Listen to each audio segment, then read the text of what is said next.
Akademiks says Drake could easily beat Jay-Z in the verses.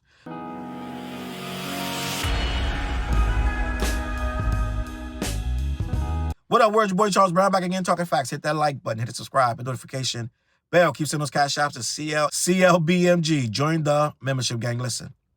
So I just did a video about the 8 rappers who could beat Jay-Z in the verses. I did that yesterday. And I put Drake in the lineup because it was in the article that was on allhiphop.com. They threw Drake as one of the artists that could possibly beat Jay-Z. Well, Akademiks did it one better because this is a popular topic. So when Akademiks goes live, he usually talks about popular topics. And one of the talking points is Jay-Z could or could not be beaten by anybody in this business, according to our Jay-Z's mouth himself. Akademiks went on to say, in his new found reglazing, he got his batteries recharged and he's glazing up Drake more than ever after that. After that DM that Drake sent him on his birthday, on Drake's own birthday, he DM'd Akademiks on some you up shit and said, yo, I love you, Big Ak. What, I don't get no birthday love? Akademiks went crazy, sent him back a text talking about, yo, let's get up, let's go up. I love you, boy, you the GOAT, da-da-da, all this, not, and the third, right? Rubbing on his loving. And then he goes live and does this long-ass, massive Kendrick takedown. All of a sudden, Drake's birthday turned into a Kendrick breakdown, a Kendrick takedown. And Akademiks was in he was full force, right? he was in all his glory, taking down Kendrick, saying this, that, and the third. Well, the mission ain't stopped. Akademiks has not got off that glaze. I told you that this was another 6 months of solitude and service. It's gonna be Akademiks 100% showing his loyalty to Drake. So the next couple months, he's gonna have to stick Drake in every single conversation. And this time, what he did was put Drake in the Jay-Z versus conversation. I want to read this and have a conversation because to me, this ain't the same Drake that would have probably got away with a versus win 3-4 years ago. I don't see this now. The public, the community will not accept him standing on stage next to Jay-Z trying to act tough and stick out his chest. None of them hit records going to hit. They're not going to work now in this climate. But even if we say, let's go back, let's rewind into 4 or 5 years ago, that's a different Drake. That's a different animal. Maybe, but at the same time, we're not talking about that. Akademiks has this to say, and I want to address it. The room will have, if he gets in that room and not get booed, let's just start there. If he don't get booed, right? Or if his wacky-ass, goofy-ass fans don't show up, the ones that you can't tolerate, right? The ones that don't listen to nothing but Drake all day and night. I just put up a picture today of one of his fans, Caribou, on Twitter, put up a post of their top 10 albums, and all of them are Drake.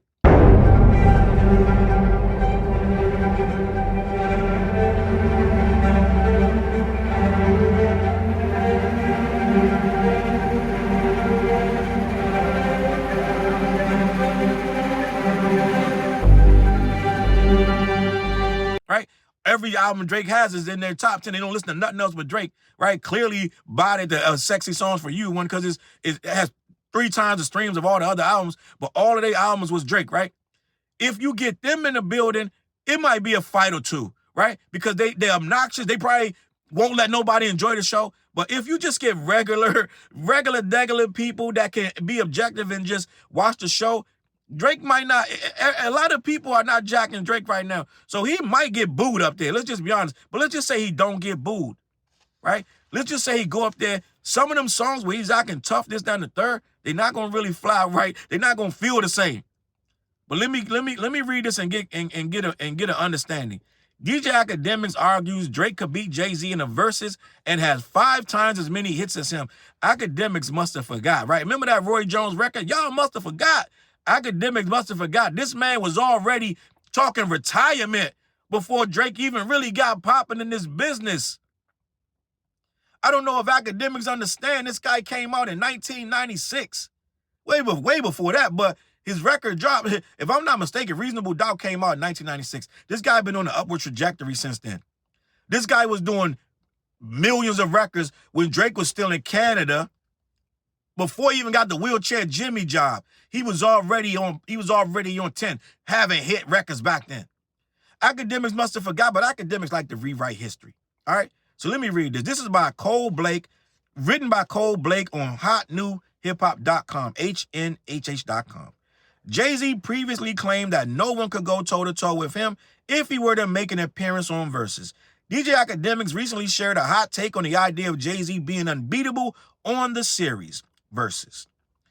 Discussing the idea during a live stream, he argued that the show was about hit records and suggested that Drake, Kanye West, and other artists have more. So the show is about hit records, but then again, it's not. So Drake, first of all, Jay-Z got some crazy B-sides that'll fucking, just with the B-sides, would smack half these dudes' heads he's talking about. Just with B-sides. I don't know if Akademiks, so by Akademiks not being plugged into hip-hop, he think everybody else not plugged into hip-hop. He think that only hit records can move a crowd. He doesn't understand that everything don't revolve around the Billboard. And some of them records on the Billboard top, whatever, not going to play well in a room of hip-hop heads. And they're not going to play well in a room of Jay-Z fans, right? You can split the room in half, right? Now, let's split the room in half. Half is, let's say it's 10,000 seat venue.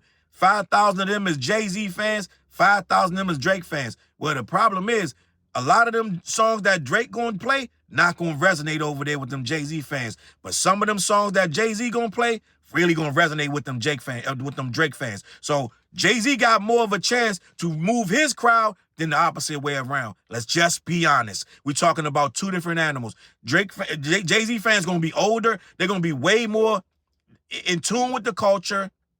And some of that Drake stuff not going to fly with them. Okay? You might say, well, some of that Jay-Z stuff not going to fly with a Drake fan. I beg to differ. First of all, Drake is a Jay-Z stan at heart. Most of the stuff he did was coordinated to capture the hearts and minds of people who would listen to a Jay-Z and others, right? When Drake came in the game, he was playing to a hardcore hip-hop crowd. He was trying to be himself, but he still was playing to that crowd, which was already dominated by Jay-Z. Jay-Z got big records that them people going to love. Am I bugging out? Let me know when I'm bugging out. Let me know when I'm bugging out. Let me know who in Drake's side not going to know when Jay-Z do Song Cry or some of these records that he got. When Jay-Z does Monster, right? Or when Jay-Z flips it around and does a Drake song featuring Jay-Z and does his own verse. Let me know where he can't pick off a lot of them Drake fans where Drake can't do the same backwards. Now, you going to say, Charles, you're being biased. What I'm saying is I believe that Jay-Z got a much longer track record of bigger hits that resonate in the community, right? I don't think that Allow Me to Reintroduce Myself, My Name is Hope, I don't think that's on the Billboard charts. I don't think that ever hit #1, but I think when that joint come on, doom, doom, doom, I think that entire room gonna nut up, okay? So it's not about hits, but Akademiks don't know that. Let me talk about this. Quote, go look back at every year. Jay-Z was never #1, not 1 year, Act began. Even when he retired that year, he wasn't #1. Act don't understand. #1 means you went commercial. #1 means you're resonating to different genre of people who don't always listen. That means you hit a market that you don't normally hit. You made something commercially viable. That's what that means. It doesn't mean you didn't make no big records. You didn't hold the summer down.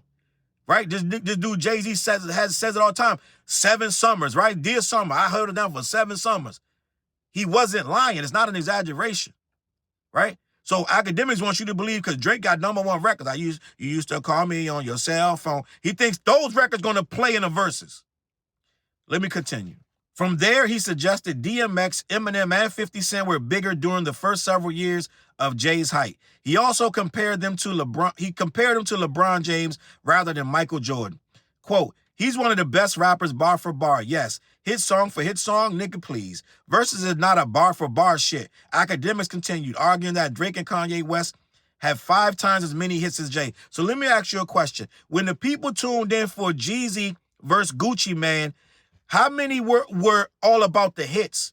How many people only wanted to hear hit records or they wanted to hear good records from their catalog that they remember like, oh, this is crazy, right? People just watched that Cash Money versus No Limit verses, right? Cash Money versus No Limit. And everybody was talking about Mia X. How many #1 Mia X songs that can you name that hit #1 on Billboard?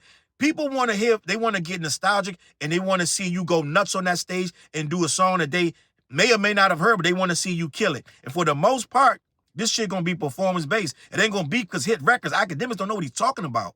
He doesn't understand what a versus is. We just saw Big Daddy Kane go 2 hours with KRS-One, however long it was. He went toe-to-toe with KRS-One. Big Daddy Kane literally, gang, and I love Big Daddy Kane. Dude got about 5 records.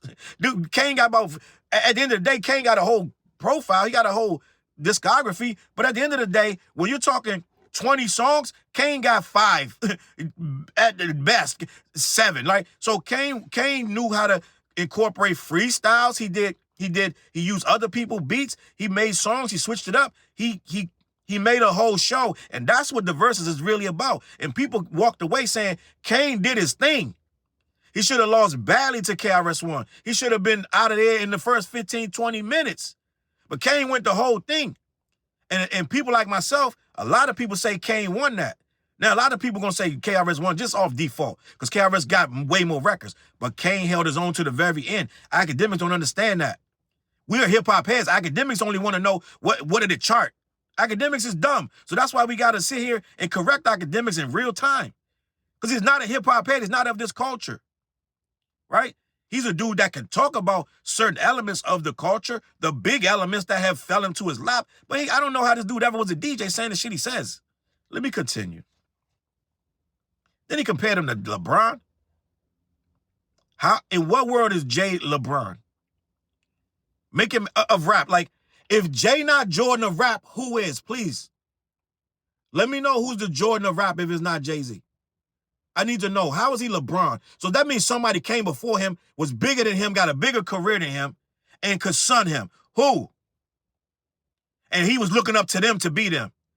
That's what you're saying. If you're saying, but see, Act speaks in disrespect because he got a glazed Drake. So he doesn't care how ridiculous he sounds. Let me continue. Again, he says, Versus is not a bar-for-bar shit, arguing that Drake and Kanye West have 5 times as many hits as Jay. As the clip circulated on X, formerly Twitter, fans had plenty to say about Akademiks' take. Quote, Blueprint dropped September 11th, same day as the Towers. He sold 427K that week. Y'all just be talking. Jay-Z took the country from wearing throwback jerseys to button-ups, one user wrote. Another added, if you're saying Jay has a LeBron-like career in rap instead of MJ, some would argue LeBron had a better career than MJ. So again, what are we talking about, LMAO? And I'm not even going to say LeBron had a better career than Michael. Either way, the simple fact to just say he's LeBron means there are mad pioneers before Jay that's bigger than Jay, that did it better than Jay. That's what you have to say if you're going to say he's LeBron. It makes no sense. Akademiks, like bro said, just be talking. So let me continue. Would Jay-Z even do a versus? While Jay-Z has no plans to compete in a versus battle, the idea of him doing so has been going viral in recent days after 2021, okay? 5 years ago. They're still talking about this. 4 or 5 years ago. Twitter Spaces clip resurfaced on social media. At the time, he claimed that no one could beat him if he were able to compete on the show. Quote, no disrespect, no one can stand on that stage with me. I'm just telling you guys the real. There's not a chance in hell that anyone can stand on that stage for I don't know how long it is. 2 hours? 2 hours, he said, caught by Complex. You got to stand in front of the Grammy Family Freestyle Live. No one has even heard me or seen me perform that. You got to stand in front of that. And I get what he's trying to say. He got some shit he's going to hit you with, and real hip-hop heads going to be for it. But the simple fact of the matter is, Drake not going to be able to stand up there because Drake don't have the respect no more that it's going to take to stand there for 2 hours. A lot of them records going to age off where they're not going to sound right because then we're going to remember, yo, this bro just sued for a rap battle that he lost. Right? So it's going to be a lot of issues that people are going to have with Drake standing up there talking big bone and brolic with these raps and these hit records that he got. Because they're going to be like, gang, really, a lot of that shit you can't back up because we saw you fumble. We saw you fold. We saw you lose 2 out of 3 rap battles. You only beat Meek Mill by default because Meek Mill wasn't prepared to deal with you. So a lot of people are not going to be jacking all this big bone tough brolic talk you're going to be talking on these records, especially when they seeing you fold. So I don't think it's going to hit the same with Drake coming out there. Everybody know at this point, we saw him lose to Kendrick. We saw him lose his shit with this Iceman thing. He just deleted the Iceman thing allegedly. So it's looking like, bro, you really haven't had a real win in a long time. And you going to stand up here with Jay and try to be on some hip-hop shit like, yo, you really deserve this. You don't really deserve the shot to even do it. In many of our opinion, I don't think you deserve it. I'm just going to be honest, man. So at this point, Akademiks, once again, Akademiks is full of crap. I'm just gonna be honest. It's most of the time he is nonsense. Him and Poetic Flacco like two birds of a feather flocking together, saying dumb shit, right? Just trying to defend Drake at all costs. And the culture not jacking it. I don't. And whether you like Jay or not, I don't see a lot of people standing up there and gonna put Drake over Jay in any kind of capacity in business or otherwise. They're not gonna link the two in any kind of way where they can say, okay, I choose Drake over Jay, unless they really hate Jay-Z really badly or really love Drake. If you really in this culture and you really respect this culture and you say that you understand this culture, it's going to be very difficult, even with the hit records he got, to put a dude that have, I'm just going to say it, we ain't say it yet, a dude that most of them records got ghost written, got reference tracks. You ain't no way you can sit up there and say, he just out-rapped Jay-Z. You can't do it. We ain't going to let you do it. The battle wouldn't even most likely ever happen for no reason. Even with AI, it would look silly. Even the AI contest with these tools would look ridiculous. So I'm going to leave it at that, man. Ain't no way Jay-Z losing to no Drake in any kind of way, on any kind of day, on any given Sunday. I don't see it. Let me know what you think in the comments. CLBMG, man. Head on over to black-yeti.com. Let them know who sent you. They ship all over the continent to U.S. Also, every Wednesday night, we go live on The What Show. Me, TJ, and Fliz. We talk about a lot of shit. We probably talk about this. Also, Patreon is coming. And tap in below. Support the channel. I got the I'm Just Gonna Be Honest merch below and the What Show merch. Let me know, gang. I'm gonna check y'all out, and I'm gonna hit y'all on that flip side. Peace. Look, mission impossible to drop a few lines without dropping old times when Southern Hill was still a gold mine. When pistol grips was my shit and I sold mine. When Alias was not a show and they told mine. Elevate your mind with high quality THC infused products. BlackYeti.com. Black-Yeti.com.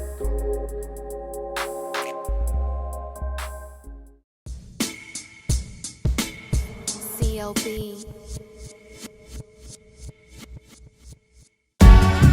Get my coat, get my sheepskin, grab my wallet, get my pocket knife, and get that hat right there. We out. Grab my pocket knife too. Let's go. When I first came to the city, niggas didn't believe me. I just wanted to join a team and throw assist pass easily. 6 man off the bench, alley-oop pass freely. Suit up for one game and hope a scout might see me. But nah, niggas is greedy, wasn't rocking with him. Unplugged the scoreboard, put a lock on the gym. Told me to power forward, point guard at the rim. And left me with no center and a ball full of phlegm. Not knowing that I'm a dog, a Rottweiler within. With the heart of a pit bull that don't bark for pretend. My bites cut deep, break the bone and the skin. With the level of hustlenomics you do not comprehend. So first I took a block down on the west side end. And then secured a spot with some goons and some kin. And then sent out some flyers, let the games begin.